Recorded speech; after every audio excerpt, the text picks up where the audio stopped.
Right, we are.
I'm my best. We are ready to roll. Thank you. Good evening, everyone. Welcome to the November 24th meeting of the Lacey Equity Commission.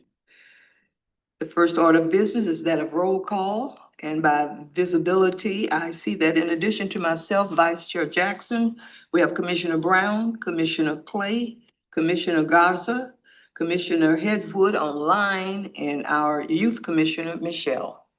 With that, we do have a quorum and can continue with our agenda for the evening. The first of that being the land acknowledgement. I don't have my Cliff, if you would. glasses. I don't have my glasses. Let's see, is it on here? I can read it, no problem. We, the city of Lacey, are on the ancestral land of the tribal people of the Treaty of Medicine Creek, including the Nisqually Indian tribe and Squaxin Island tribe. We acknowledge and remember those tribal people not recognized today who were absorbed or relocated into other tribes for survival.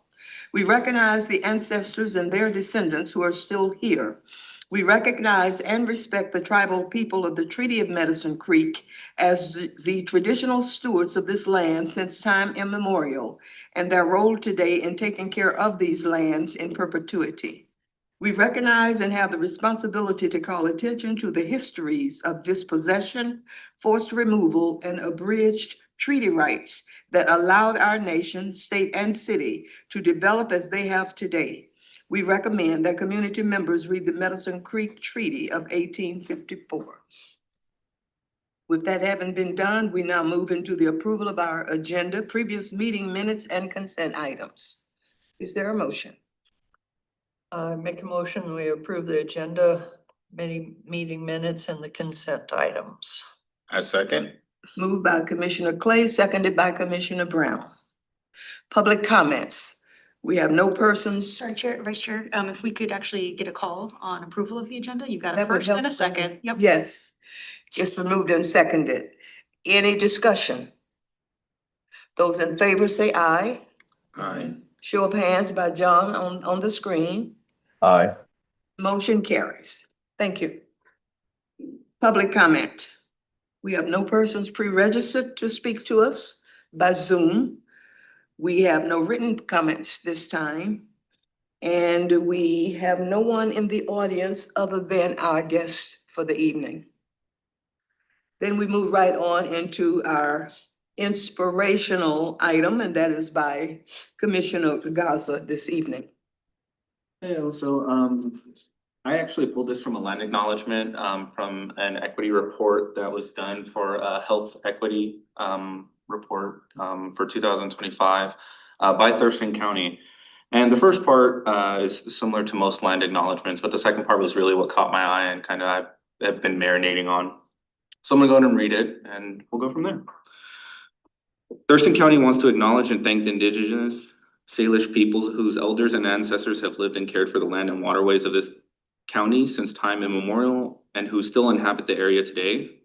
Specifically, the Squaxin Island, Nisqually, and Chehalis people are sovereign tribal partners. The second part. Thurston County also acknowledges that systemic racism is institutional and structural. Years of discrimination toward people of color have led to a variety of community groups experiencing oppression and generational trauma that have created disparities that exist by race and ethnicity, income, and geographic area. We must to identify and eliminate systemic racism throughout county government by working together as a community to address historic wrongs and improve outcomes for all. That was my inspirational item. It actually stuck with me.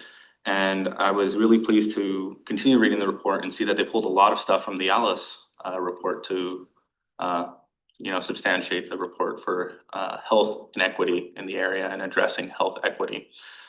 So that's I'm not done reading it all because I do a lot, but it's something that I'm working through, and I really appreciated seeing that second piece address a lot of things that we all kind of gather here to work on regularly.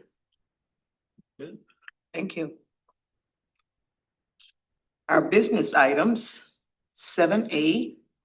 Shannon, we have a guest this evening. The distinguished guest this evening, Vice Chair. Absolutely. You want to come up here? You can sit over here. You can sit there. Either one. Take your pick. Well, let me, because, so people have lots of elbow room, I'll sit up. Well, good evening, Vice Chair and Commissioners. We're here tonight to talk about Poet Laureate policy that we have drafted, and we are fortunate enough to be joined by our current Poet Laureate, Cynthia Pratt. The name may sound familiar not only because of her fantastic poetry, but also because she served on the Lacey City Council for well over a decade. So thank you, Cynthia, for joining us for this conversation, and we'll certainly hear a lot from Cynthia on her experience as the current Poet Laureate and get some feedback from her as well. So just to start us off, I do want to give some background on kind of, what a Poet Laureate is, and then hear a little bit from our Poet Laureate. So I'm going to share my screen.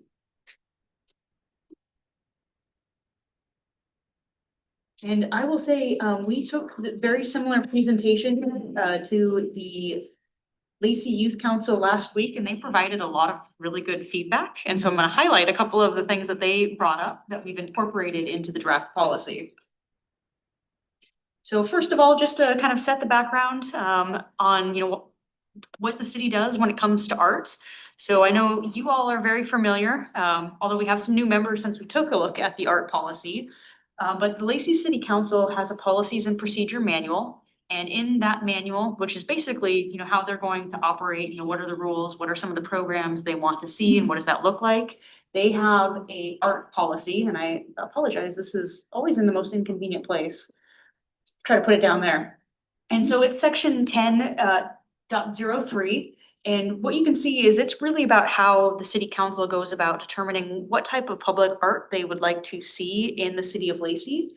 And it's got things like what the art should accomplish, just to highlight, here are some of the objectives. And you can see, some things that they're looking for their art is making sure it defines the city boundaries or entryways.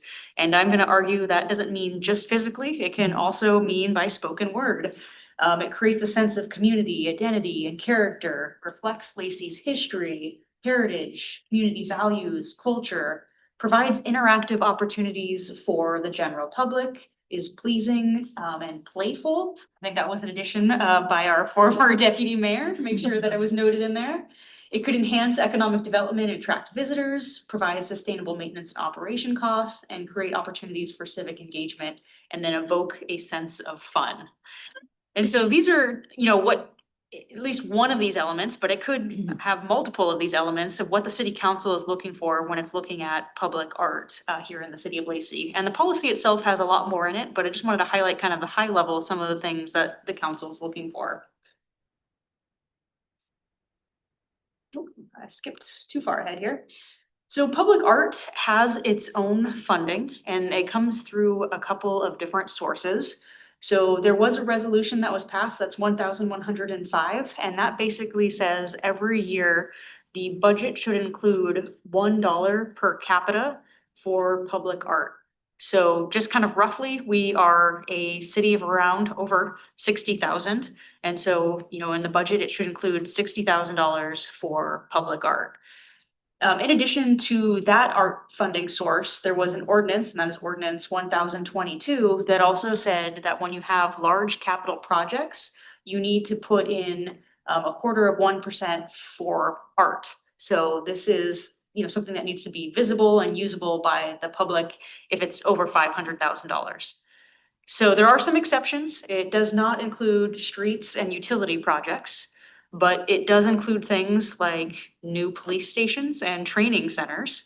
And so because that is over that, $500,000 threshold, this is something that needs to be contemplated as, part of that development of adding art. And the art doesn't necessarily have to be only in the police station, but what it says is you need to put a set aside to have public art associated, whether it's physically by the police station or built somewhere else for the city. So you can see here, just as an example, if a project costs $20 million, that would mean a $50,000 public art set aside. We do have some art already in the city, and we've highlighted this before, but one thing you can find on the city's website right now is an interactive map where you can actually click on these little icons and it'll tell you about the art pieces that are located there. So as an example, if we were to click over here or here, we'd pull up these two art pieces. So the hawk is one of the newer art pieces that was put in place in around 2012 was when it was finalized. And then we have the Welcome Home statue, both located up here. In addition, we also have a lot of arts, the bears on a bench, our newest piece at the community center, which is the Cultivating the Future, and soon to be a utility wrap box. It's done. It's done, but we are updating it, so I didn't know it was done until I got a call from someone. Yeah. So we are slowly installing them and then reaching out to the artist and the folks who are on that as well. That one, we are correcting a little issue that we noticed, and so before we announce it, we want to make sure we've got it all corrected. Family of Bears on a Log, which is actually really close. It's probably our closest public art piece. It's right over here by the library. And then I'm sure you're very familiar with both Kite Boy and Kite Girl kind of marking some of the entrances into the city. We have the Cool Clock, and then we have our Poet Laureate, and then Sharing, which is also by the Timberland Regional Library.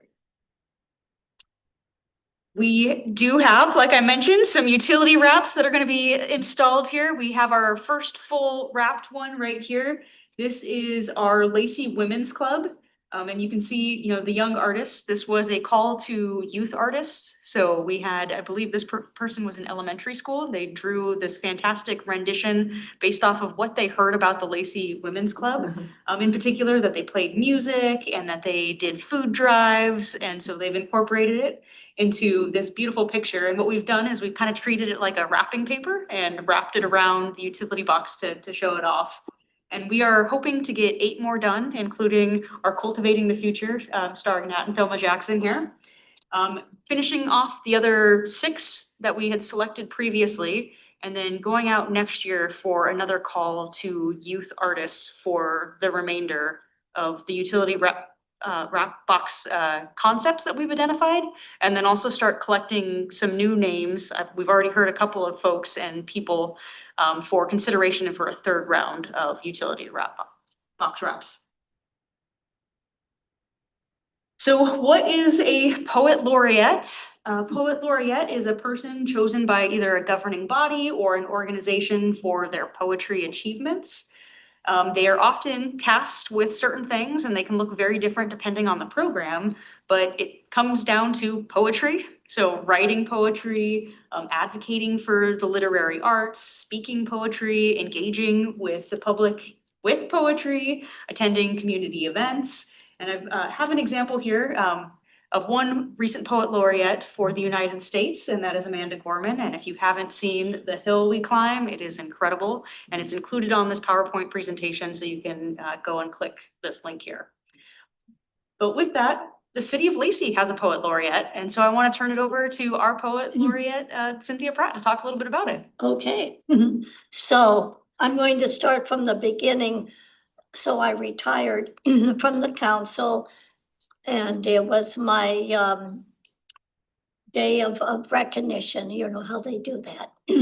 And the mayor then presented me surprisingly with the poet laureate. And this is an unbelievable honor. It caught me a little bit by surprise, but one of the things that was not built into it was these, other than one or two things, was these requirements and a deadline. So I thought they're going to wait till I die to get the poet laureate, but they aren't, luckily. The one thing I had to do was every April, which is National Poetry Month, I had to present a poem to the city. And that was wonderful. It was great. But the other thing, under the undercurrent was that I was the city's representative of culture in the form of poetry. And that was undefined, but you can imagine if it goes on your CV, your resume, people understand that Lacey has a poet laureate. And I did my best to promote that. And, you know, because you're a poet laureate, you get asked to do a lot of things. And always it's because the city of Lacey, I'm the city of Lacey's poet laureate. So that helped augment the fact that the city cares about the spoken word, the written word, that kind of thing. And so after, I'm sorry, I have a scratchy throat. I've tried to get rid of it, but it's still there. And I don't have a cold, it's just allergies, I think. Or I don't have COVID. The other thing was, in order to do that, when I was asked to read someplace, obviously, it was because I was a poet laureate. And that promoted the city, and I have been asked to read a lot for various reasons.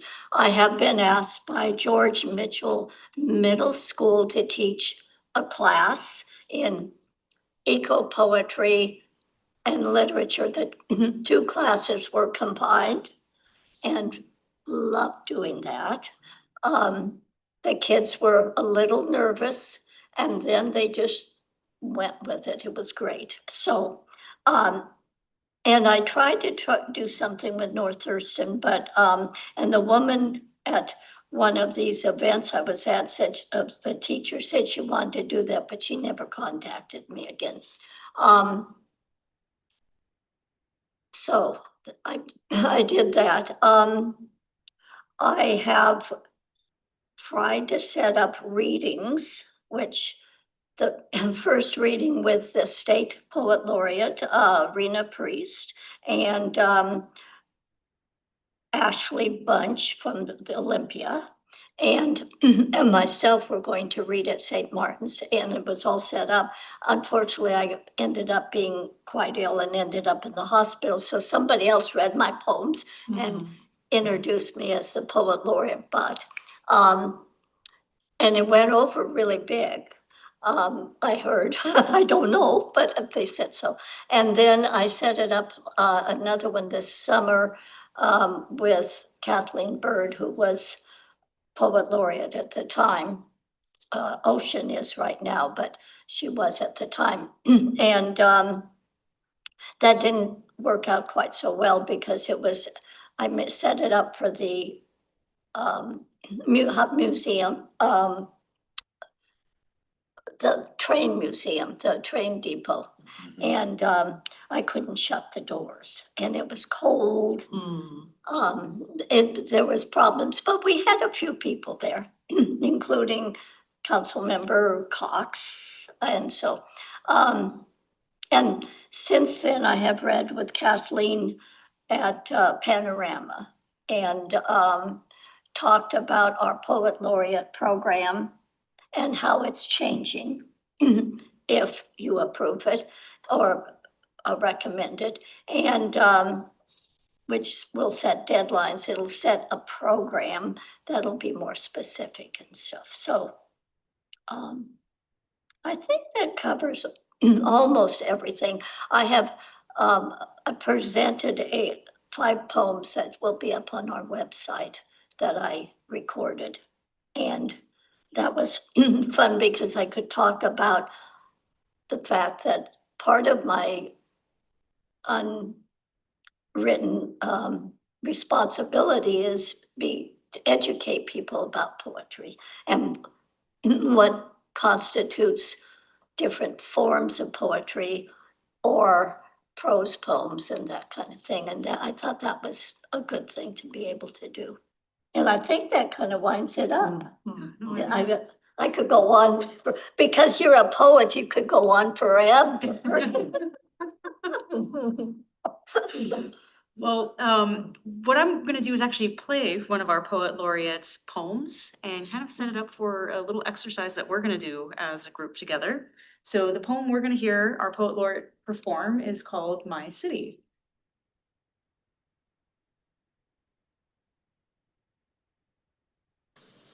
My city. Start with a welcoming sign, a child flying a kite designating Lacey, a place you love. Then spin, name that space. Imagine bike rides down Karen Fraser Woodland Trail or the Chehalis Western, even William Ives Trail. Dream yourself standing in Huntermore Park or Wonderwood, the Rack, or maybe Freddy's, St. Martin's, your favorite coffee bar you insist is the best because you know we expect coffee made exactly the way we want it.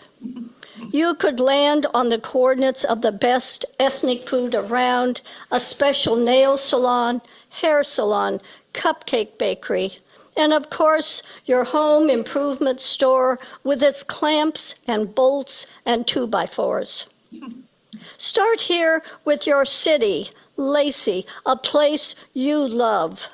Begin with what's around you, this city, and give yourselves a thumbs up. Make yourselves and my city a locality that hugs all its people, the woohoo when you walk or ride a bus or see a happy face from a stranger, a child playing hopscotch with her friends, a friend you meet up with after the long haul of the pandemic. Lacey, a place I love, as so many of my neighbors do, showcasing little things, city staff in their work trucks waving as they pass by you doing your morning walk, or police officers helping kids shop for Christmas. Investing in our veterans, giving them support through the Veterans Hub, and before the pandemic, the Rack rocking with military families, their kids playing games, smiling and laughing. But I challenge you to think bigger and broader, because place extends beyond a coordinate or an actual impression. Friends, neighbors, business owners of Lacey, love this city. You are our city's footprint, the future that makes my city and yours the permanent ink that draws the topography on this map. Read the legends on the chart. It says, we are here to protect, to give back. Lacey, a place of love. Stay a compassionate city where we celebrate, connect, and create a better community. where acts of compassion memorialize what we stand for, these wrapped up gifts to others, those 100,000 acts of kindness, or to those in need by helping provide a place that fills baskets of food.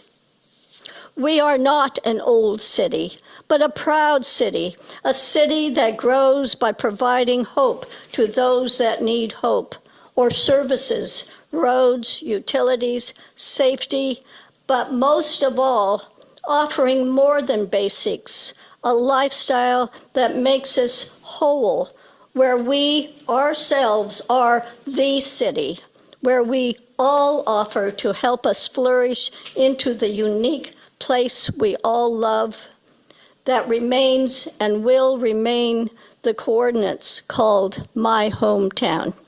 Thank you.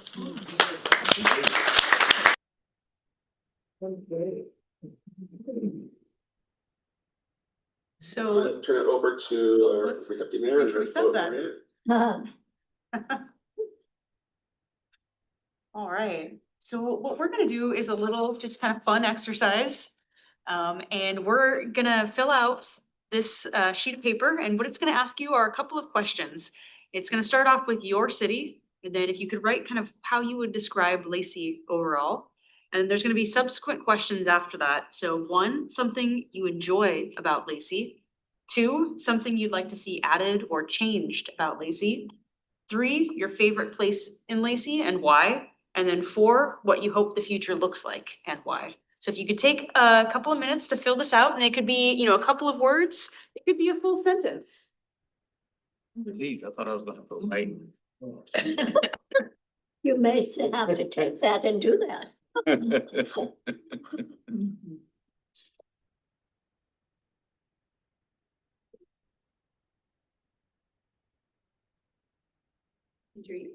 Thanks. I need a pen. Like borrow mine, right?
To take one more minute to wrap up your thoughts.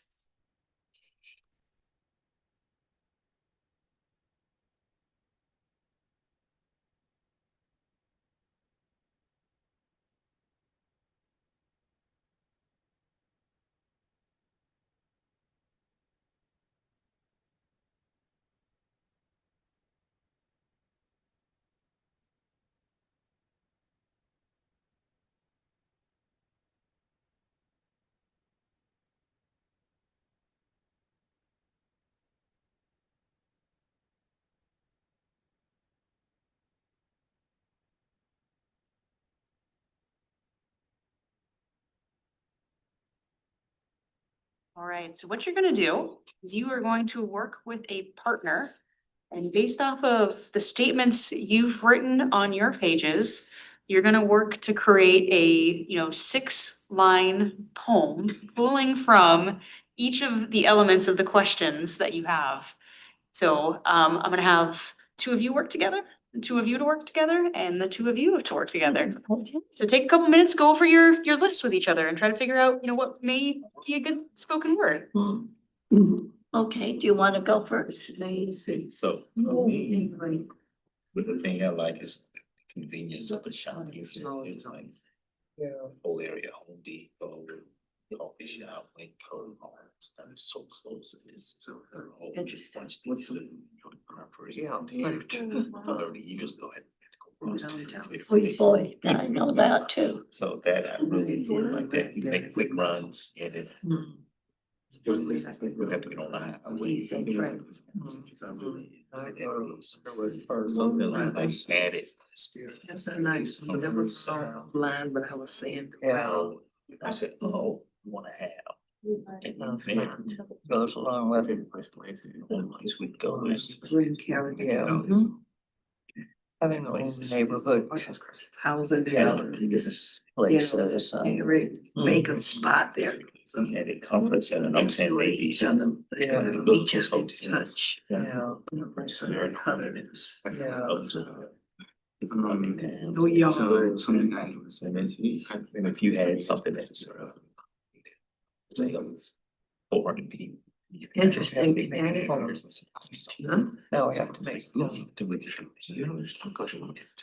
Over 200 really now. Your poem could literally be reading some of the lines you've written down already. It doesn't need to be. It's to do more, you know, big. That's right. So two is. Kimberly. Yeah, if you had a true comfort center, you could have alcohol, all this other stuff you could do. Right. Community. First line B. So to the other thing with downtown center. With It's a nice small town. Small boutiques and shops. Just kind of My merged flat. two. Yeah. And then went to, we have nothing to do on Sunday afternoons. They see day and then didn't travel. Go and park. Town, get on the screen. She get the little routine, so that kind of stuff. Excellent. Been, part I of it. literally get, now we go to the restaurants in the theaters. Yeah, that's true. One time at South Sound Center, where they had lots of shops inside, including a restaurant. Yeah, so like that, so. And like, you could take a look at it. And it was indoors. Yes, and you know, so engage with, can hang out, it's just spends your leisure time. So your favorite place is Hawkesbury Golf Course? Yes, I'm a golfer, so. Okay, okay. Getting together with our. Yeah. Well, here's what I said. I love the dog walkers, the lawns each morning, the dogs. Well, sometimes I imagine. Yeah, I'd like to see something. Okay. Sometimes you, because I walk. Like for me, it's. What I like changed, if only there's no sidewalks in Midtown, the older part of my city, a sidewalk at Judge Hill, where cars swoosh down over the horizon. Creating together, It's dangerous. embracing. My favorite place is the Fog and Fern. It's not a quiet place, but a busy place, a place where I'm busy too. So you can go for coffee or tea, and there's a coffee. That's the but new name. Together. For or for dancing. Right.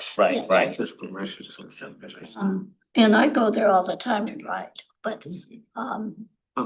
then I'm not a coffee drinker, I'm a tea drinker by me, but it has Something like a vibe that something you about could do.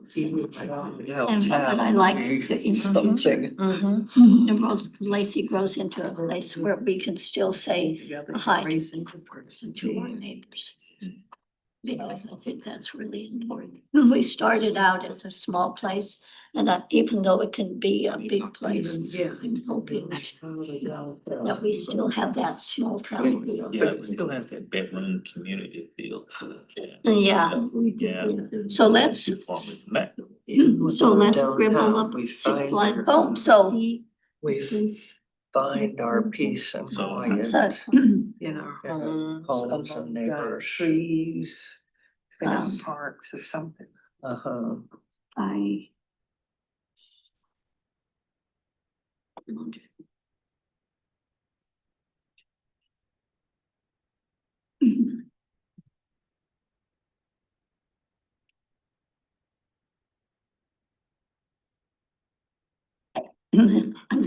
Great facilities, things going to. Want to keep the shops one good. We won't go to, we hope for a future. Something about the future, yeah. You mentioned Home Depot. So I'm saying to. Walk up and it's one of those spaces for needs. And I take joy in the fact that.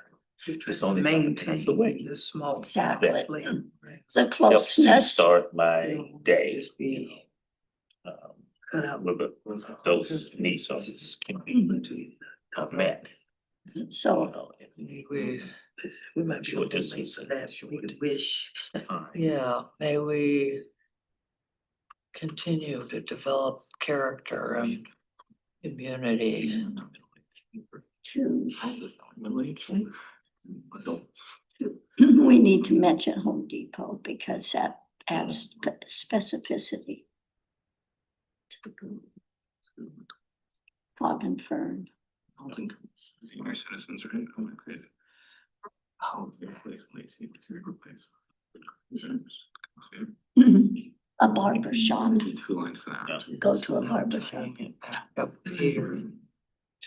For Okay. what, to tell stories? Get a haircut. Do you go to a Where bar? everyone belongs. Okay. We have casino. I think, well, but Wait. it's not about me, it's. Well, I realize The that. social. Budding Social poets, take clubs. another minute to wrap up your very quick poetry. Okay, so then, We don't have to be rhyming, we just, It's like, you know, freelancing. I just spend my days at leisure, playing golf. Go to downtown. Walk, we dog find our walking, peace and walking quiet in the in our homes, parks and neighborhoods. May we continue to develop character and community, place you where everyone belongs. That's good, that's good. Do you like that? That's good. Oh, it's a big picture. Struck the conference.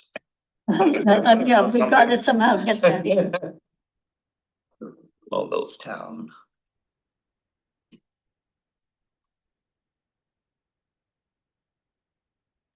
Okay, So you get in. The dog walk in the. Yeah, I got that. Community feel, yeah. I was so happy I was over in Ethiopia when. All right, poets, this isn't meant to be a perfect piece, so I'm gonna have you put your pens down. And we're gonna hear some short poems on the city of Lacey. Is there anybody who would volunteer to read theirs first? Any volunteers? I volunteer. I think I heard one over here, and then we got 1, 2, and then 3. Okay, Lacey, small town flavor, recreating together, embracing diversity. Even without a downtown, we find our peace and quiet in our homes, parks, and neighborhoods. May we continue to develop character and community. Lacey, where everyone belongs. oh, that's very good.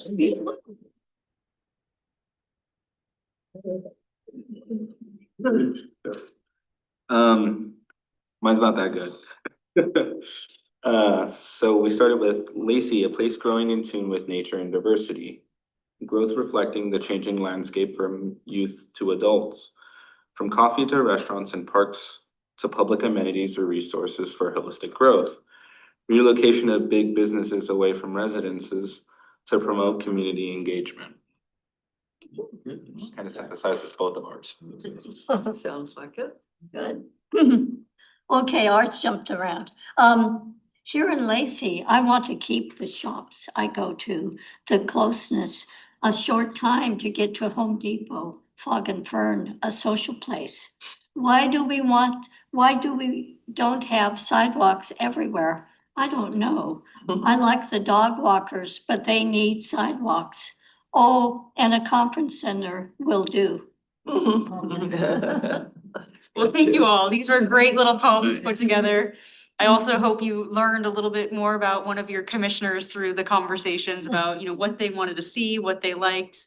And thank you for the spoken word on what Lacey means to all of you. So appreciate it. Fun. Great. So we'll get into the actual policy itself and get some feedback from y'all. So this was in your packets for this week's this week's packet. Excuse me, I got poetry stuck in my head now. I think I'm just gonna give everything in iambic pentameter. Oh, yeah, that, and maybe a guzzle or a sonnet. Can I do this in a limerick? That's only like 12 syllables, right? That's good. So. There's that. Has to be clean. Oh, okay, nobody count me on this. So, like the poet laureate mentioned, we want to start thinking about, what is the future of the poet laureate program? And so we've created this draft policy, and in it you'll find the purpose, and the purpose is really to recognize the value of literary arts, to uplift diverse poetic voices across neighborhoods and generations, to support an outstanding local poet who serves as a volunteer ambassador of poetry in the community, and to inspire community engagement and celebrate the city's cultural richness through the spoken and written word. You'll see that as part of the proposed term, what we have here is a 2-year term, and the individual may serve no more than 2 terms. However, if there are no other applicants, they may be eligible for a 3rd term. This was something that actually came up in the Lacey Youth Council. They brought up a really good question. It originally read that it should be 2 consecutive terms, and there were some questions about, what if you wanted to do it or take a break? Maybe you hone in on your craft, and 10 years later, you've got some really great ideas on the Poet Laureate program. And so what we've changed it here to is you can serve 2 terms, 2-year terms. They don't have to be consecutive. And if there are no other applicants who are interested, then they may serve another term. That was another question that came up from the youth council member is, hey, how many applicants do you think will get through this process? And I said, honestly, I don't know.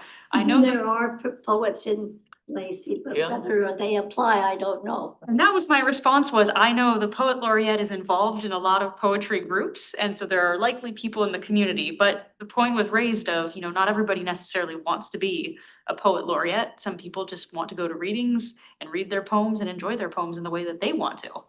So again, if there are no other applicants, that could be extended to a person serving an additional term. But we also wrote in here, and this was one of the things that the poet laureate sitting across the table here brought up about funding for programs. And so I don't know, Cynthia, if you want to talk a little bit about that. When I ever had to do anything, it came out of my pocket. Yeah. And so rental of the any kind of like the bus depot, that was my pocket. It wasn't given to me to do that. St. Martin's did it voluntarily, let me use their room, but, and anytime I had to make copies or anything, that came out of my pocket. So really, even a small amount is helpful because people don't realize there's these oddball little things. And I had to buy, I don't know, balloons or something, so they knew it was at the depot and Yeah. whatever. So one of the things we're hoping to do with the policy as drafted is to provide funding for the person who is selected to be the poet laureate to really carry out those duties. And so what you can see here is that they could potentially have a budget up to $5,000 a year. This would be subject to budget approval. And as part of their application, they would have to propose what they would be doing throughout the year and how they would be using those dollars. And then if they were selected, they would work with a city staff member to work on some of those programs and projects. So as an example, if there was a poetry reading that was gonna happen at the community center as part of their proposal, the staff member would help coordinate that and, do the rentals and all of that on our side rather than it being on the responsibility of the laureate. Totally. So this would come through, the funding would come through the art funding that we just talked about, that set aside that we have, every year. And so that's how that portion would be funded. In addition to that $5,000, because the poet laureate is also working as a volunteer, we would also allow them to opt into the stipend program, very similar to what you all do for attending these meetings for time that they are working on the poet laureate program. So they could opt in again for, costs incurred, whether it's they're doing their work on the internet, or research on the internet, or maybe, childcare for events that they are going to. Those types of qualifying expenses would be considered as part of that $500 stipend. For eligibility, we have here that they have to be a resident of the city for at least 1 year before their application. They have to continue to live in the city throughout the appointment. So if our poet laureate over here moved to Chicago, that would unfortunately mean the end of them being the poet laureate for the city of Lacey. They have to be at least 18 years of age, although there could definitely be some nexus with the Lacey Youth Council or like a youth member to like have a, junior poet laureate as well. That could be something that is proposed as part of the project. Yeah. They have to have a demonstrated history of published or performed poetry. And we all know, publishing, there can be a financial barrier to publishing. And so certainly keeping kind of an open mind of performed poetry could be things like, watching poetry performed on like TikTok or something like that, that's getting out to a large audience. So having kind of a broad understanding that it doesn't just have to be a book or a poetry reading. Well, you can submit your poems to various journals, but now they often ask you to donate, not donate, sometimes there's a fee with it and stuff. So it can add up if you keep submitting your poems quite a bit, as I found out, but yeah. Have a demonstrated commitment to community engagement, education, and equity in the arts. So this, could be something, like helping host little art events throughout the town, volunteering at different events. It could look like any number of things. And then also have demonstrated a few instances that highlight their passion for poetry and the arts. So that could be something they publish or perform. It could be something else. Their responsibilities would be to create and present original poems. And one thing, again, we heard from the conversation with the Lacey Youth Council was maybe just making sure that our poetry that is appropriate for all ages. And so we've incorporated that into the draft language in there. And so they'd have to perform for a minimum of 6 city publications or events. So these could be, like we talked about, the readings at the council meeting every April. It could also be publishing in we currently have a monthly printed magazine, and we are going to be changing that to a quarterly magazine here in the upcoming year. And the reason for that is we recognize with our monthly magazine, we're not getting out to everybody in the community because we only send it to utility bill ratepayers. And so, if you live in a multifamily home, there may be one person who's getting that, but say there are 25 units, the rest of the 25 units, people living in those households aren't necessarily getting that same information. And so we're taking a look at, kind of reducing the number we do so that we can distribute it even wider than what we have before. And so it could include a poem, as part of that going out. It could be recordings like the Poet Laureate just did that are gonna be distributed on our social media. They are also going to be up on Lacey TV 77 and then on our website. And it can also be, which I've done, is give a poem to our sister cities when they're visiting, or when there's a retirement. I did a guzzle for Peter Brooks, our water resources person. Develop and lead a community-based poetry program each year. So this doesn't have to be just one thing. This is something that they could have put in their application, but thinking of like a poetry summit, poetry reading, workshops, public art collaborations, bringing on again kind of a youth representative or something like that. Collaborating with local schools, libraries, cultural institutions, or nonprofits to promote poetry and literacy. And then creating an annual report showing kind of what they've done and what kind of impact and what kind of reach they've had out in the community. The process that we currently have outlined in the draft policy is that there would be a call for applications every 2 years or as necessary when it comes to vacancies. Again, if somebody moves, we'd have to go through the application cycle. And as part of that, they'd have to submit something like their resume, including information on published poems if they have any, a sample of 3 to 5 poems that are theirs, documentation that they meet the program eligibility criteria, a statement of interest that really talks about, why they're passionate about poetry, how they're going to promote it, what they would do to engage the community, how they would track the impact, and a proposal for 2 community-based poetry programs, and then a budget for all of their activities so that we can kind of understand what they're looking to do. And then if the person is selected to move forward, they would again be working with a staff member to refine that and see what is actually really practicable. The selection process after the applications would be collected would be that if there wasn't an art committee, which we currently don't have an art committee at the city, the last major art piece that we had was the hawk that I talked about earlier.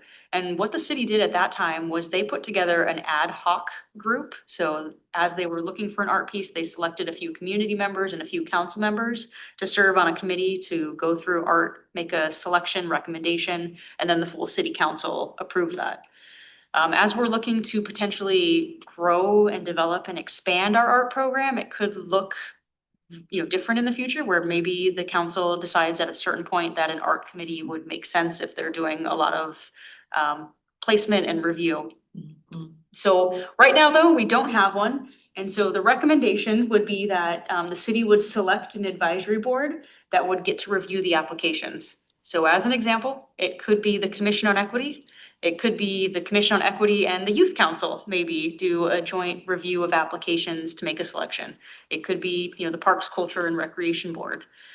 And they would review the applicants. And in addition to that, as part of the review, we'd also invite a few other folks to join that advisory board for that one item. And that would include the current Poet Laureate, a representative from North Thurston Public Schools or South Puget Sound Community College or St. Martin's University with experience in poetry or literature, and then up to 2 members of local poetry organizations. So you kind of have those community experts as part of the panel and not just the advisory board members.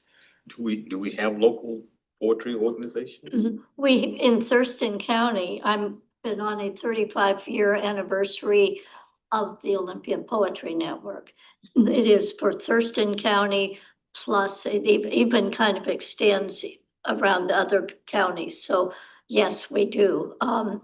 And it's not limited to Olympia. That sometimes they forget that. I have to find them, but no, but it's been in existence 35 years.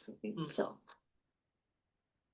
And then they'd make a recommendation and the city council would determine whether or not they wanted to move forward with the recommendation that was selected, or if they wanted to maybe extend the process to look at a different candidate. So with that, I'll stop the sharing and here tonight to get some feedback from y'all. And then potentially a recommendation to move this forward to the Lacey City Council for review. What are metrics? Yeah, I think that's a good question and I can't tell you what they are right now. I think maybe the simplest ones are just, hey, some of the events you performed, how many people you think are at it, how many poems you read, but there could be others, and that's why we left it open to the applicants to also state what they think they could collect. Are there any that you think would be I really don't relevant? know what would be metrics for poetry events, so that was my main concern is how do you track that? You know, is it just people in, people out? Is it, you know, the volume, what real world tangible positive impact can you track with something so qualitative? Is And I can give you a little bit of ideas. We get a grant, the Olympia Poetry Network gets a grant from the Park Foundation, the Parks Arts, Recreation and Culture Foundation. And they have for the last 2 years. What we have, they don't ask us to track it, but I feel that we need to show what their money goes to. So, and I'm treasurer of that organization. We track people coming, the audience coming into the third Wednesday of reading. We track workshops that they go to that we present. We track the people participating in a Zoom reading by a poet and discussion of that poet's poem. And then there's open mics and stuff. So we do track who actually reads at the third Wednesday and who reads at our last Tuesdays with Sandy and Thomas Zoom meeting and as I said, the workshop. So that is still metrics of participation. And I think that's, and then we track if they, we have an anthology out and we do track, well, we have to because that's money going in and out, but we track who buys our anthologies and stuff, so.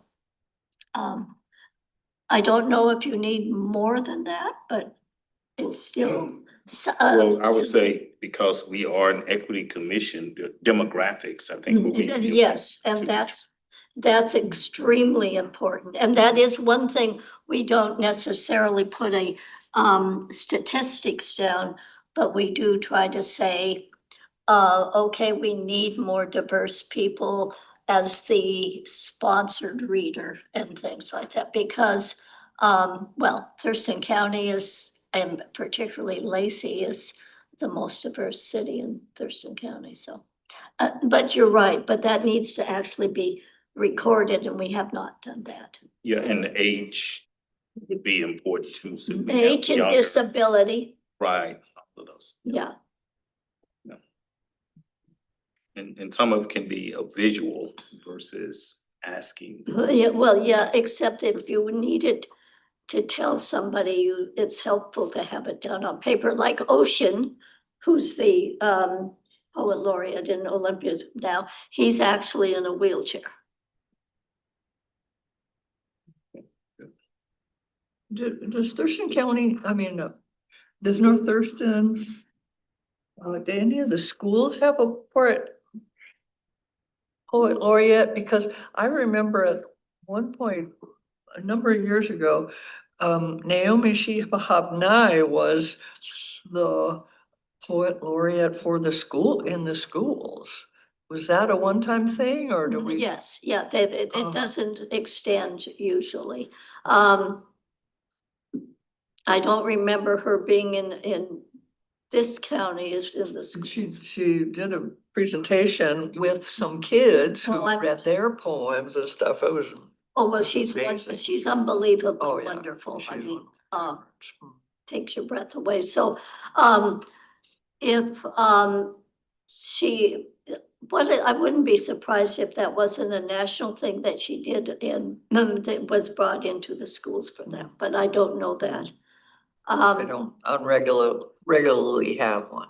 No, it's, District. but they certainly could, and Derek Sheffield, who's now the state poet laureate, is really into youth poetry. And we have money from somebody that died, that was on our board that people donated for youth, and so we're going to combine, when I say we, it's Olympian Poetry Network, combine some kind of a youth program for until the money's gone. It's probably a short-term thing, but those kind of metrics need to be recorded too. Any other input or comments to the draft policy before us? Seeing none, then I would entertain a motion to recommend this draft to the city council. Yeah, I move that we will move this draft forward to the city council with noted There's a second? Okay, moved and seconded. Any discussion? Those in favor say aye. Aye. Opposed? Motion carries. Great, thank you. Thank you, and thank you, Poet Laureate, for joining us. So much. I learned so much about this Great. program. It'll be What you great. do and what And your I- job has been. And what I like is that it's written down on paper and more specific Yeah. of what tasks are available rather than, I mean, a poet can create tasks with no problem for fun, but it is really helpful for a program like this to have it written down and carried Yeah, through. have some guidelines. Yes. Mhm. So, yes, Very good. Thank you. yes, and I think that statistics stuff needs to be, wouldn't hurt to have it a little bit more spelled out, in my opinion, as an ex-council member. Very good. Thank you. Thank you so much. Thank you. Item 7B, our draft 2026 work plan. Right, well, I am here tonight to present on the draft work plan. So I think, one of the questions we've gotten often is the theme of the Thurston County Leadership Group that we talked about last meeting. And I know we'll get a little bit from Commissioner Brown's perspective here at the end of the night, and we heard from Vice Chair Jackson, is, how are we moving forward?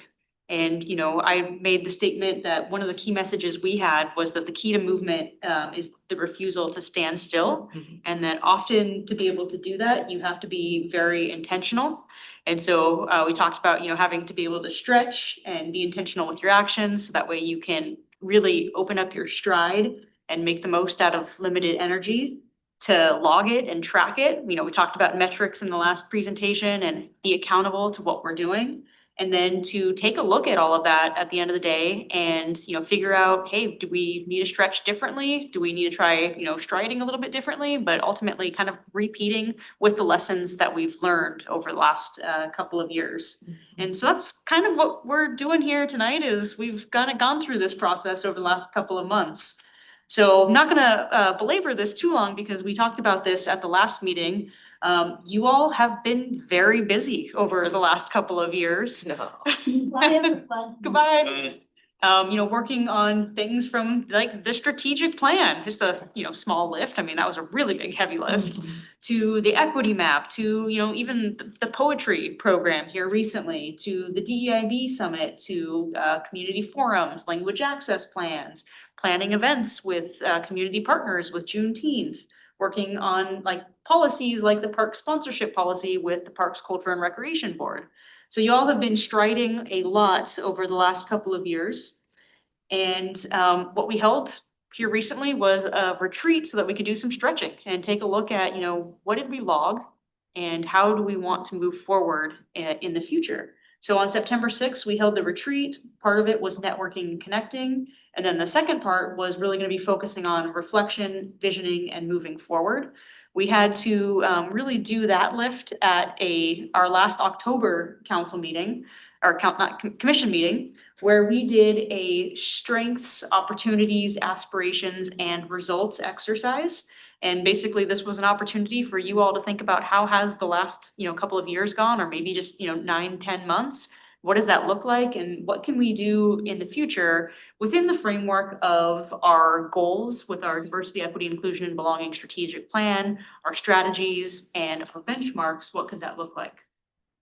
So I know this is really small, but what I will say is it's included in the draft packet here, and I've got one copy if somebody wants to share. It's also in the staff report on this item as well, but it lists it in much greater details. Basically, what it goes over is what we heard from you all. Those big lists that we created of, what are those strengths and reflections? What are those opportunities? What are those aspirations? So you can take a look through all of it. You can see, some of the strengths that you all highlighted was really the support you receive from both the council, from city staff, how you all show up day in, day out. We are on a holiday weekend and you were like, no, we're gonna hold this meeting on November 24th. How you all come with different experiences and backgrounds, how you interact as a group, and I love the poetry exercise that you all just did of being able to hear from one another about, hey, here's some of the things I love about Lacey. Here's some of the things I wish we could change. Here's what I want the future to look like. That you're action focused, you're mission driven, you're leaders in Thurston County, you've got great relationships with the city departments.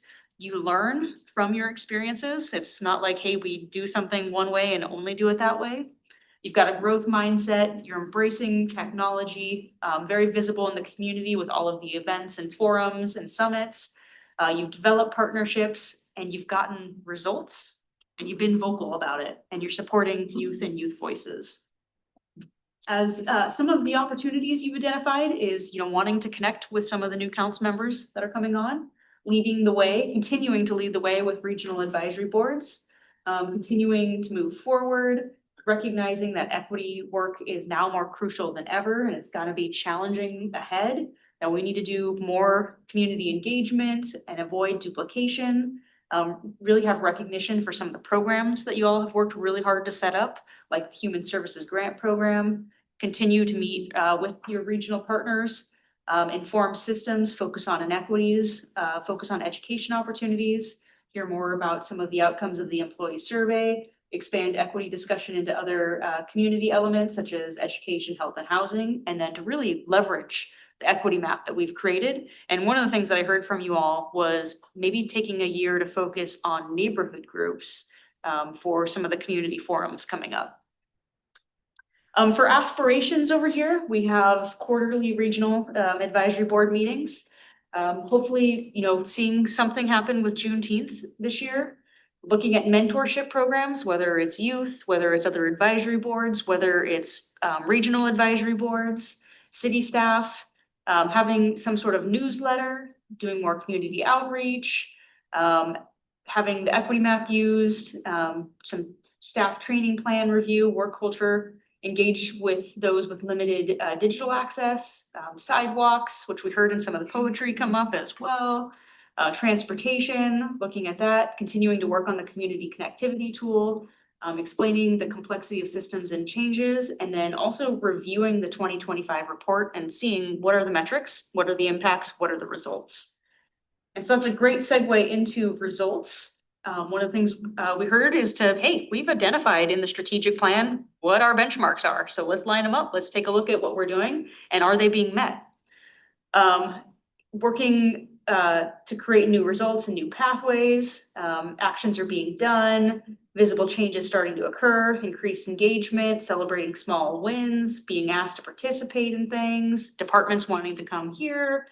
Resources are more equitably distributed, newsletters allow for more feedback, invitations to the COE, snacks. I thought that was What does that mean? somebody said, hey, you know what, more food would be We great. need more snacks. Open house like engagements, there were comments about, hey, some of the things that the comprehensive plan did were really cool, of like, let's open it up, let's have conversations. Updated phone systems, being able to use that for like education, and then a review of the land acknowledgement with the Nisqually Indian tribe. So those were all of the big lists that we created, and I went and looked through some of the notes you all left too and added a few items as well. So I guess I'll pause and say, are we missing anything on this list that you're like, hey, this really needs to be on here?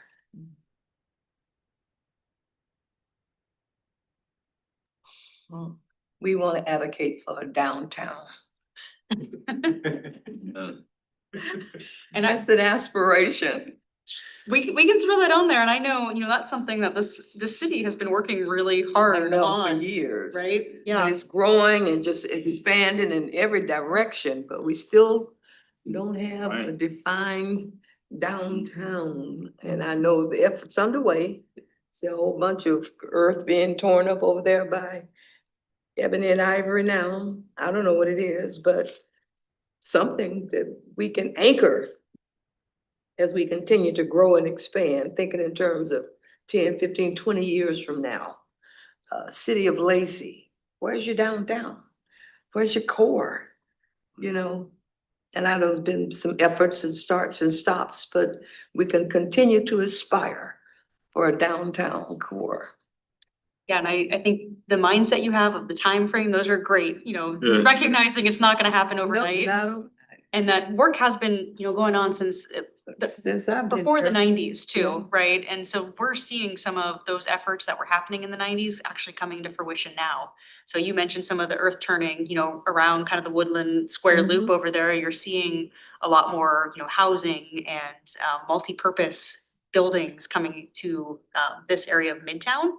And then things like, the food truck plaza as just another example of, building community and getting people to come to a location. Yeah, I'll add it to the list, and I think it's a good time horizon you have there. Good. Sears building, yeah, let's do something there. I don't think I saw, reviewing city contracts and how we recruit, businesses to bid on our contracts and how diverse they happen to be. So what I can tell you is we can add that, but you will find that there is something in the work plan to that note, so I'll make sure to highlight it, but we Yeah. can also add that in there. All right, well, if there's anything else, just let me know. One of the things we talked about too is logging it and kind of being transparent as part of our processes. And so what you have as part of the draft is a log of maybe a very, very high level one of the things that we've done here in 2025. And what it shows you is, what did we complete? What are things that are on hold? And maybe some of the things that are on hold are things that, were kind of beyond the control of the city. And then also some things that we didn't get to, but have been rescheduled to 2026. So we're kind of clearly showing the work we've done and the things we are gonna aspire to do in the future. So with that, I took the SOAR and the information I heard, and then also the things that we didn't get to here in 2025, and kind of started to think about what does 2026 look like. And some of the ones I just wanted to highlight that are new have the arrow pointing to them. Some of them are carryovers from the other year. But one thing we've heard from the Lacey City Council is they want us to take a look at some of our utility relief programs and how we currently do them and what are some possibilities for maybe expanding that. And so we hope to come to you all in Q1, because this is something that the city council wants to see soon, to kind of go over, okay, what are we doing? What are some other cities doing? What are maybe some innovative ways to look at this problem? Another one is the 2025 DEIB Strategic Plan Report. So this would be the big spreadsheets of all of our goals and all of the updates of the things that we've been doing. And we didn't do one this year because we had one for 2024 included as the plan. And so this will be our first full year of having the plan adopted. And so having that very thorough overview of what we've been working on, not only at the Commission on Equity, but also the city. And then the poet laureate process. So not knowing where this goes yet, we put a placeholder here. Council could say, again, hey, we want you all to be a part of it. We want you maybe to partner with the Parks, Culture and Recreation as you've worked on other policies to do this review. So having a hold in there. And then something also that I should have put an arrow on is the community and cultural grant process. So you all were helpful in getting that policy adopted. The council said, great, let's pilot it for 2026. And so we will do an application period and this body would review it. And the only reason it's pending right now is because we are still waiting on council approval of the final budget. So if that proceeds as it's currently proposed, it would include this program. All right, so moving on to Q2, some elements to highlight that were added to this. Number one, we said hold a focus group, and we've broadened this out here to affinity community groups or neighborhood groups. So recognizing that we heard from you all that you may want to meet with some neighborhood groups and to talk about, the equity map and, maybe their experiences, to hear some more. We also have the community connectivity tool update, so getting an update on where we're at, seeing what kind of progress could be made. And since we've started this tool, there's been a couple of groups that are interested in creating an app for different kind of ways to warehouse information. And so there may be a good nexus and joint project that we can take a look at for that. We also added leadership and mentorship programs. So one of the things we anticipate having here in Q2 for you all to take a look at is maybe some of the programs we're developing here at the city for staff. And so getting some review and insight on that. Hosting the 2025 DEIB Regional Summit, which I know Commissioner Hegwood is online and will give us an update here in a little bit of some of the efforts they've been doing on some of the planning elements. Was it 26? We'll make sure to update that. Thank you. Great catch. We had another few 25s that we'll make sure to update. We've caught those. For Q3, we've talked about looking at the public art program. So tonight we just looked at the Poet Laureate. But again, one of the things the council has asked us to maybe look at here in the future is expanding that and what that could look like. Also, city recognition review. So we have a distinguished guest here tonight who has received a Spirit of Lacey Award in the past. But taking a look at all of our kind of awards and what that looks like and how we may be able to make that program better moving forward. So looking at that. Continuing on with the utility box wrap program for the second round, and then also thinking about names for a third round. And then continuing with the community and cultural grant process. And then finally, Q4 is kind of light because as you all notice, sometimes we have a lot of things front loaded and we work our way through the process. And so one thing I think just to highlight that you had brought up, Commissioner Clay, is just reviewing contract and information sharing. So that is included in there. So with that, I will pause and see if there's any questions. I think it was the second quarter where you had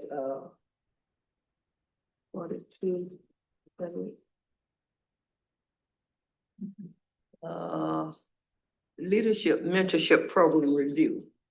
Something that, is coming on board. Does the city have any kind of an internship program? We do have internships in various departments. So, for example, in some departments that I oversee, we've got our communications intern. And I know they came and presented after the Lacey Veteran Services Hub forum that we held. And we also have interns in our public works department, in engineering and streets. And so it just depends. The police department also runs a program called Explorers, which is a volunteer internship type program as well. They aren't very well publicized as far as from a diversity point of view, so that our diverse community are aware of these and can avail themselves of those opportunities. That's another way to make an entree into city employment eventually after, certification, college, whatever. But internships are a great way to introduce young folk or whatever. And I don't think it's much, it's more like, it feels like it's an inside program. If you work for the city, you know about these internships and the application process and the time of the year you can apply for them. And, I've never seen anything on internships in the city of Lacey. And I just saw that leadership mentorship program review. And as the city grows and more roles and responsibilities, that's one way to help our young folk want to live in Lacey and come back after college or whatever, when they, you know, get an up-close view of what the city does. So internship, I don't know where it fits or if it's kind of inferred in some of those other terms, but it flashed in my head when I saw leadership, mentorship program review. Internship's a little different from mentorship. Yeah, when we first started as a commission, that was something I brought up initially, early on was mentorship, Intern. interns. And after that, you all started to hire in interns. So I saw the program and I was like, oh, I'm always happy to see new interns. But the outreach to get the diverse group of interns, that's how you help with the diversity in the city, and then with the utilities department or whatever, that's the way to get not only, racial diversity, but, having, females to work in those areas. They go through Non-traditional jobs. non-traditional jobs and things along those lines. It takes some effort to get that, and that helps HR.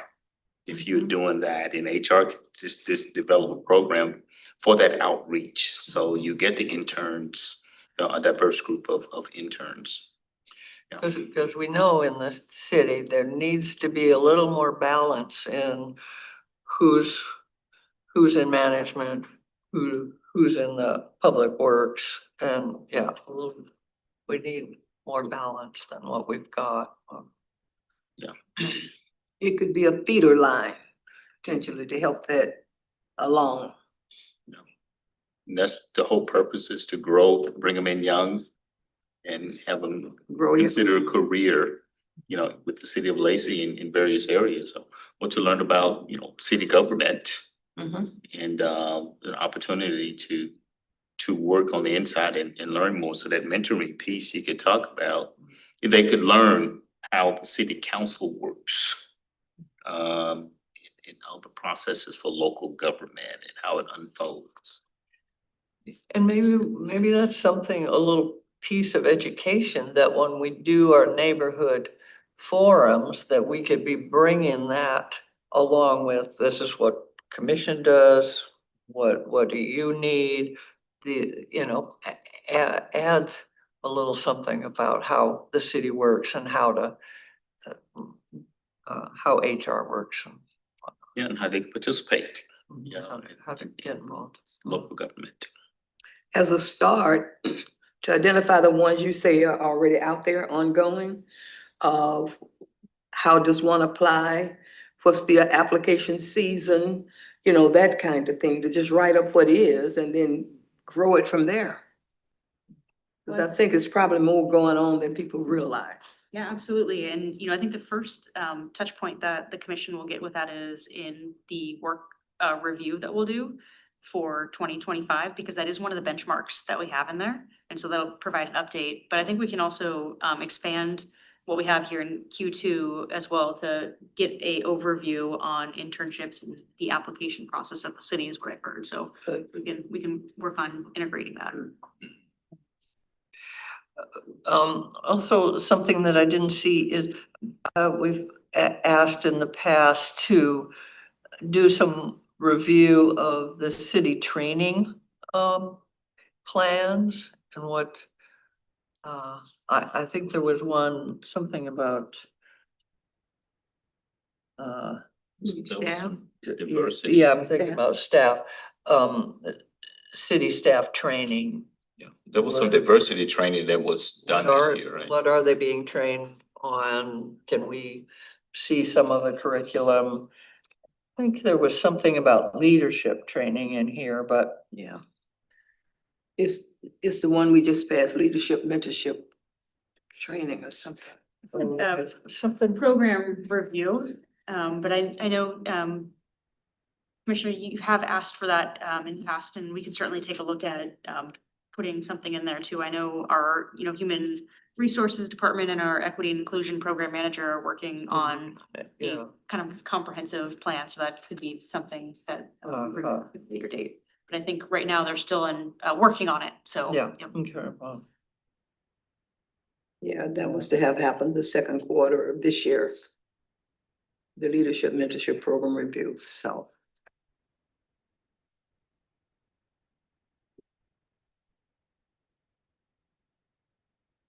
Very good. Right, well, no actions required tonight. We'll take some of the feedback we've heard and bring it back for consideration at the December 22nd meeting. Great. oh, and I also didn't see, do we have a joint meeting with youth council on our agenda? We do, and that is scheduled, so it's in Q1. Under It's the C1. second item. And that is actually one of the updates I have tonight, and it's gonna be on February 23rd. Okay, great, yeah.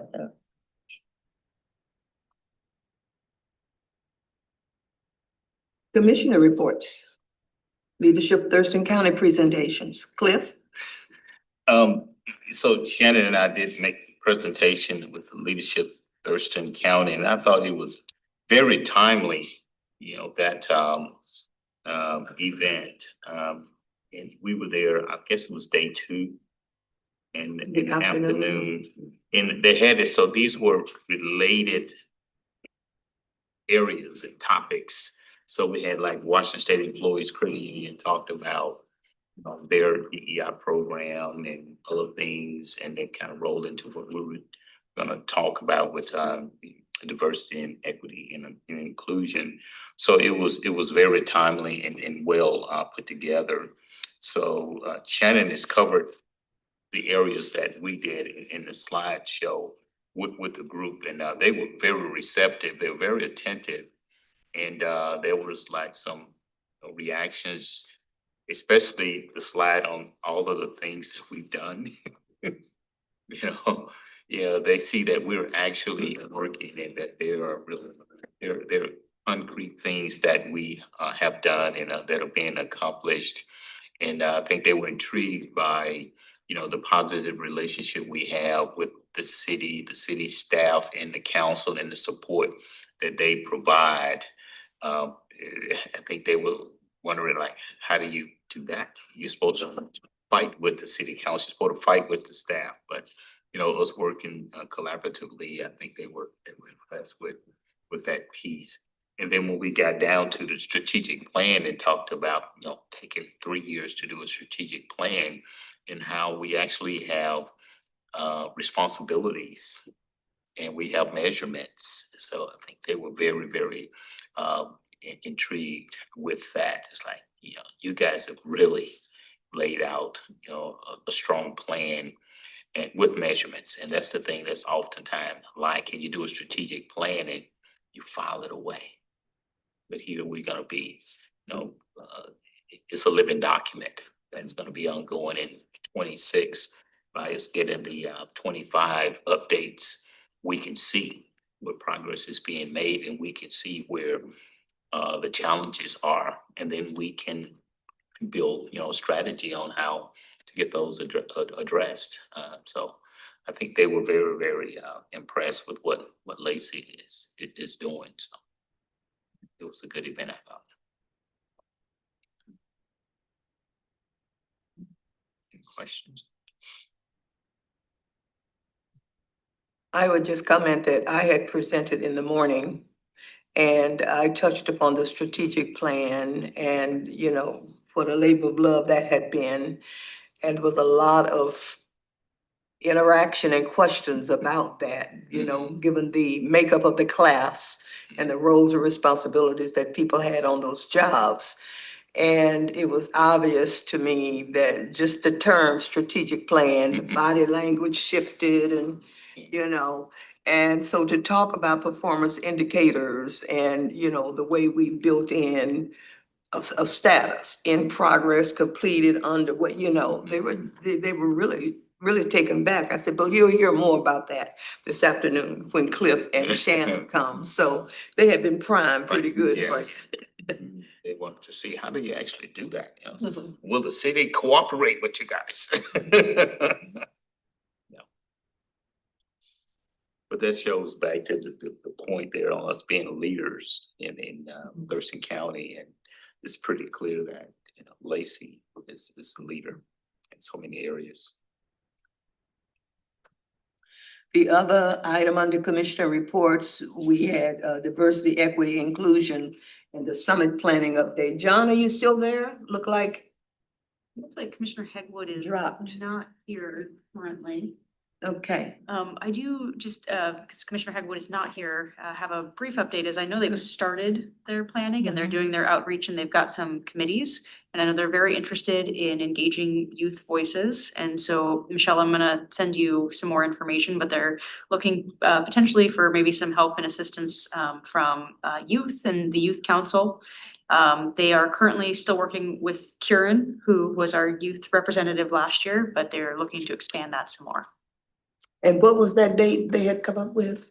I don't have it on me right now, but I will send it out to the group unless somebody has it on hand. Seemed like it was April something, wasn't it? April something. Hmm? It's, April in the spring. May or something. I'll get the Just date sent the out wave tomorrow. away. Yeah, okay, thank you. Any other commissioners and with anything to share?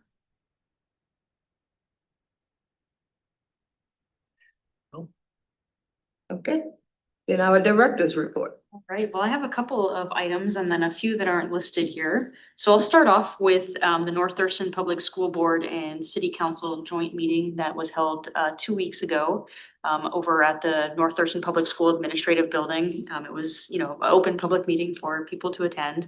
One of the things I did want to just highlight was part of the conversation was there was an update from the previous joint meeting that I know a few of you had attended. And this was under their elementary act item. So this is actually a Lacey Teen Night that they're looking to explore to create. Where Teen Night right now, what we have in the community focuses on middle school. One of the things they heard through the conversation, which was focused on public safety, was potentially starting these types of programs at a younger age. So that way you can have kind of peer-to-peer mentorship. You can also have adult, mentorship and conversations slightly earlier than middle school. And so they are in the planning process of this with the idea that potentially they would hold a event sometime in the spring.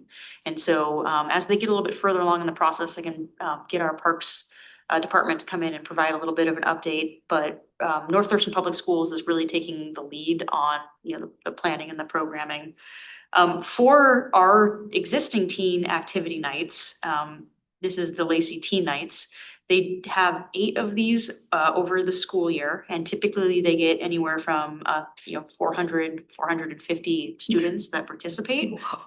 They happen on Friday nights between 7 and 10. Teens can come in. There's a DJ that plays.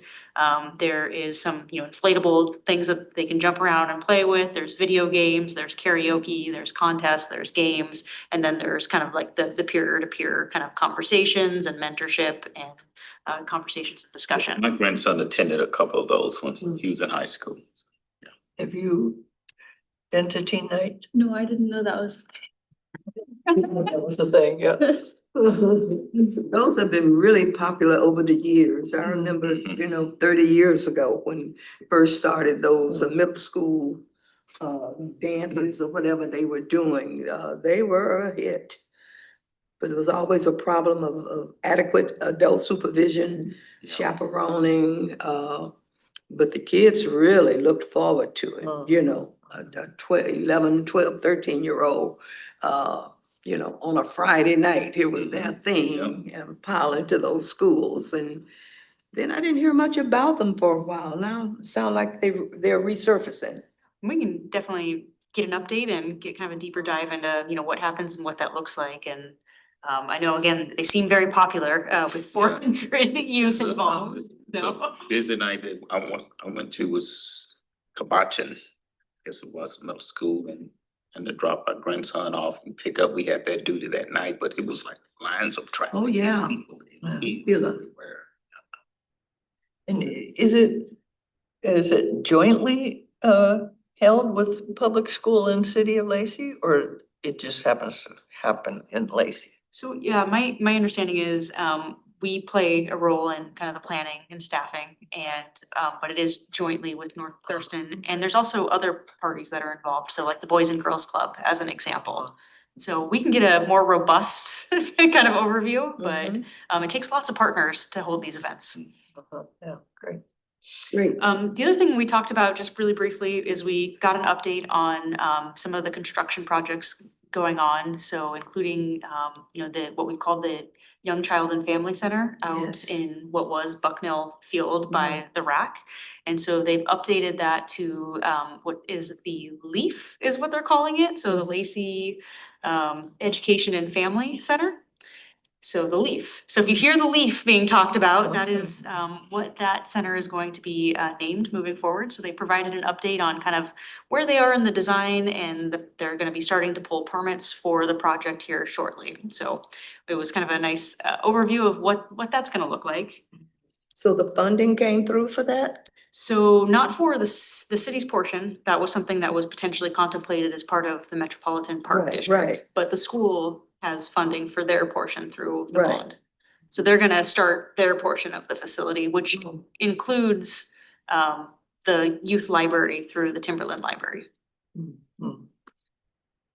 Yeah, I saw some activity down there and I said, I didn't think that was moving forward because the park measure didn't pass. So the recreation center like element of it is not moving forward at this time. Okay. The other thing we talked about that you all likely want an update on is there was a discussion about involving the Lacey Youth Council with the Superintendent's Advisory Board. And so we're gonna be meeting with North Thurston Public Schools to kind of figure out, what could that conversation look like? How could they work jointly on a item? So more to come on that in the future. That's a good point, because when the youth council met with us a couple of years ago, they talked about their inability to have access to the school board to communicate. When I talk to school board folk, they say they try to communicate with the youth, but roadblocks get thrown up in their way. So I don't know what's going on there, but to see them come together would be a good thing. But one trying and the other one say, well, we're doing our best and not making any headway. But meantime, the youth council brings up the school issues and the school problems when we talk to them. So I don't know why the youth in the district don't feel as though they can go talk to their school board about what they're really feeling, and I don't know what's going on there. So that would be a door opener. Yep, and I'm sure we'll get some updates and I'm sure maybe we our will. youth council representative can report out on the future meeting that happens. I know youth council is also very excitingly meeting with the City of Olympia's youth council here in December. So I think that'll be a great thing to hear a little bit about how that conversation goes. That's the collaborative piece that came out of the summit. We wanted more groups to work together, and there were questions about the youth councils, like, well, Lacey has a well-established one. What about Olympia and Tumwater school districts? And also that is good. Good. They're working together. Sorry, was there another comment? I just said good. Second item I have is the city council meeting with the Commission on Equity that's going over the work plan is tentatively scheduled for February 10th. So in the last couple of years, what we've done is we've brought 3 volunteers from the Commission on Equity to kind of go over the draft work plan and have a conversation with the city council. And so don't need an answer right now. We'll circle back at our next meeting, but I did want you all just to put a placeholder for right now. So February 10th is when that is tentatively scheduled. Are we gonna do a work session with the council this year? That's what that is. Yep. Oh, that's what that is, That's, yeah, not the the joint. whole thingy up there, okay. Yep. Nope, it'll be the big table down. Yeah, all right, I like that, Yep. that setting. To put it on the calendar, February 10th. Yeah, that was really productive, I thought. Speaking of meetings, so we've scheduled the Lacey Youth Council, like I mentioned earlier tonight, to come to your February 23rd meeting. So that is when we'll have them here and have a discussion and conversation. I've got a few more items that aren't on the list here, and I'll start with inspirational item. So if you recall, at the October meeting, Commissioner Hart was talking about creating that tapestry. And so if you haven't already, if you could send me your kind of element to add to it, I've heard from a few of you and I appreciate you getting your responses. If you look at the email I sent for this meeting, you'll kind of get an overview of the entire project and what we're looking for. And hoping if you could send it to me in the next week, maybe week and a half. That way we can get our graphics team to kind of create something that looks really nice to tie all of the elements together.